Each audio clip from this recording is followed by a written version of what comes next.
বাংলাদেশের উত্তর প্রান্তে অবস্থিত কুড়িগ্রাম জেলা। প্রকৃতি যেন এখানে তার সৌন্দর্যের রং তুলি দিয়ে এঁকেছে এক অনন্য চিত্রপট। নদী, চর, সবুজ মাঠ আর গ্রামীণ জীবনের সরলতা মিলিয়ে কুড়িগ্রাম হয়ে উঠেছে প্রকৃতিপ্রেমীদের জন্য এক স্বর্গরাজ্য। আমাদের যাত্রা শুরু হয় ধরলা নদীর তীর থেকে।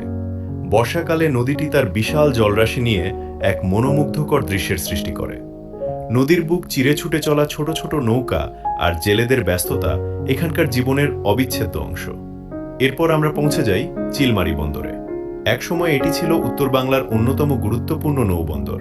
আজও ব্রহ্মপুত্রের তীরে দাঁড়িয়ে এই ঐতিহাসিক স্থান অতীতের স্মৃতি বহন করে চলেছে।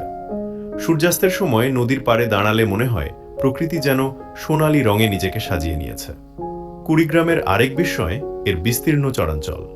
নদীর বুকে জেগে ওঠা এসব চর শুধু ভূমি নয়, হাজারো মানুষের জীবনের গল্প।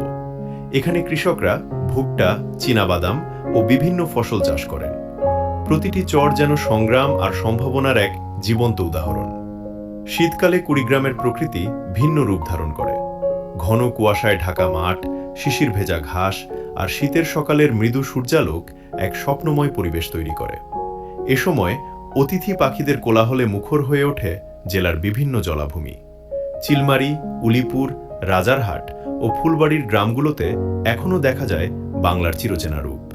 মাটির রাস্তা, বাঁশের সাঁকো, সবুজ ধানক্ষেত আর নদীর পাড়ে খেলা করা শিশুদের দৃশ্য যেন আমাদের শৈশবকে মনে করিয়ে দেয়। কুড়িগ্রাম শুধু একটি জেলা নয়, এটি নদীর গল্প, মানুষের গল্প, সংগ্রামের গল্প এবং প্রকৃতির অফুরন্ত সৌন্দর্যের গল্প।